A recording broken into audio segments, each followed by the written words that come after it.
I'm Charne Felix. I'm an athlete and I tutor.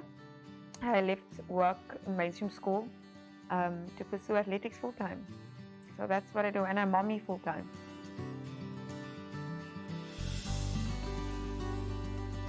I don't think I had any desire to do athletics other than getting fit after having a baby. And then because I've got a club foot, I decided that maybe I should have a coach that could actually, I think, in all honesty, hold me accountable for attending sessions and not just training. But I had a coach, and we had a coach, and it was terrible. I was sore. I couldn't even go to the loo. Everything was just sore. And then my husband Brandon just said, listen, maybe you should find a coach that knows anything with regard to your clubfoot. Because at that time, I can't even say what disability, because I didn't know that clubfoot formed as part of disability sport. So he said any coach that could somehow work with your foot. I think finding a coach wasn't just finding a coach, because I knew that coach meant running in a competition. And I didn't want to do that. I just wanted to run to like a fat. I wanted to run to be fit. Because obviously with baby and you're like, I don't want to get big. And I know my frame isn't big. So I knew that I just didn't feel like myself. So it wasn't, I think, about getting fat. It was not feeling like me. And then they got a coach, like a real coach. And then they said, no, listen, in order for you to do this, let's get you into competition because they need to classify you. So I'm like, okay, it's just one competition. Then you classify me, then you can be a coach.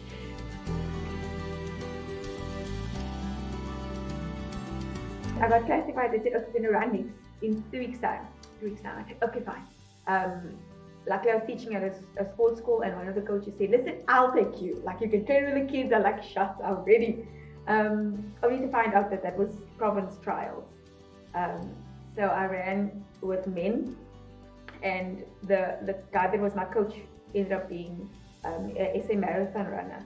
So he said, listen, I saw your lineup, and you actually, do you know you're running? And he showed me the name. I'm living in my happiness bubble. I said, no, I know this, but I'll just run. And he goes, Charne, there are 3 Paralympians in your race. And I said, when? And he's like, now. And I did decimally because I obviously came last. And then I went to jump in the sand, literally just went to jump in the sand because I did it like in grade 4 once. And I was not back in primary school doing it. So it wasn't like I was a super duper athlete going to jump, and I just jumped in the sand. And I thought, okay, now they're going to tell me where I belong because I'm T44 now. And a month after that, I got elected to say I'm in the Western Cape team. And then I did long jump, and I remember the first jump, I jumped, and I thought, oh Lord, let it not be a no jump, because I thought I know. And then the second jump, she said, stay in the sand. I'm like, what the heck did I do wrong?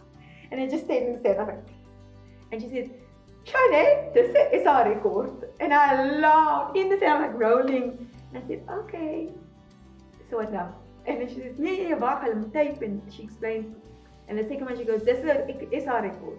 And the third one, this is our record. And I don't know what I did, because I had no coach. I had my friend, colleague that just helped me jump in the sand. And after that, long story short, after that, one of Cape Weinman's administrators of Vietnam, she's the Paralympian's mom right now. And she says, Felix, you need a coach. And I said, okay. And then she introduced me to my coach, and that's how I got my coach. So that was for 5 months, my first 5 months in athletics. October to March, October, November, December, January, March, my 6 months in athletics. And that was in 2018, 2019.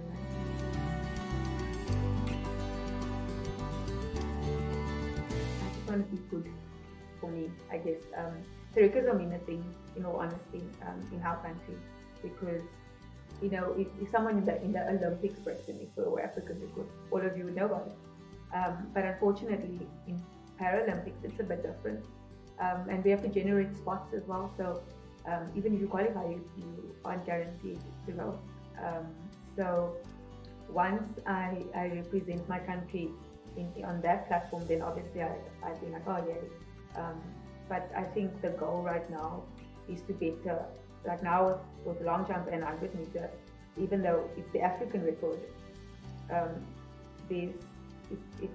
it's brilliant. Like, I praise God that I'm able to do it. But that's not the goal in retrospect. I think that the goal is to represent my country and do it well.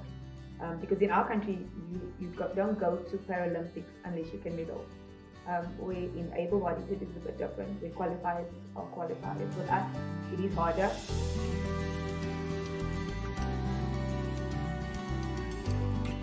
I don't think I'd be able to do what I'm doing if I didn't have sport. Because I only work, I train 6 days a week. I see physio, I see, strength and conditioning.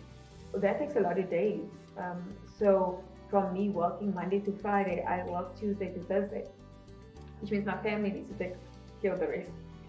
And that is difficult because we have our own business. So I am fully immersed in our business, but I'm fully immersed in athletics, and I'm wanting to be a good mom and wanting to be a good wife, because if I'm a terrible wife, I'll be a terrible mom in any case.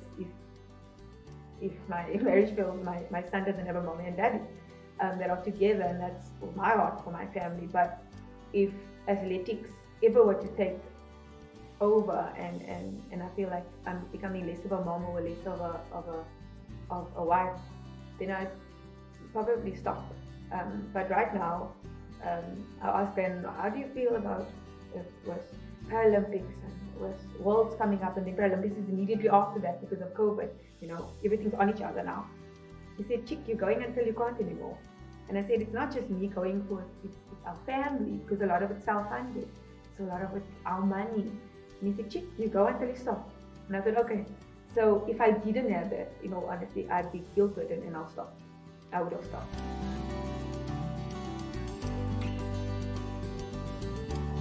I think if I'm standing alone on a podium, athletics is like it's alone. You're standing there by yourself, medaling, but you're not.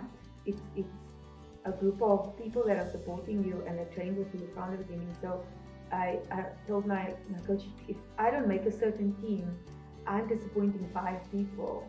And he said, he looked at me and he said, no, you're not.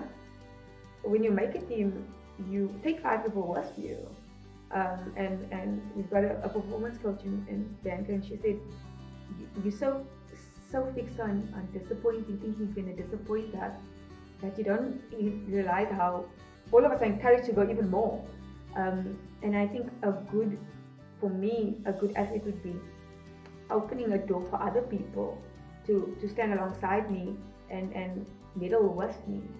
The fact that I'm doing all of these things can encourage, if it does people I don't know, then praise God, but if it does my closest, to encourage them to listen, I can also join a random team at whatever age, or I can start playing an instrument at like 40, whatever. Because I started it so late, I can't compare it to anyone else. Am I pioneering something new for someone else? That to me is empower.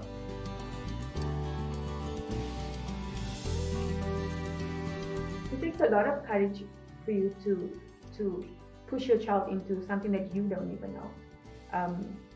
And my mommy said, to her was doctor saying I can't do stuff, and she walked, and she had me very young, so she was about 20, 21. So what 21-year-old, I couldn't imagine myself with a child if they say can't walk at 21. So my mom, and I have lovely grandparents, that would be the family aspect.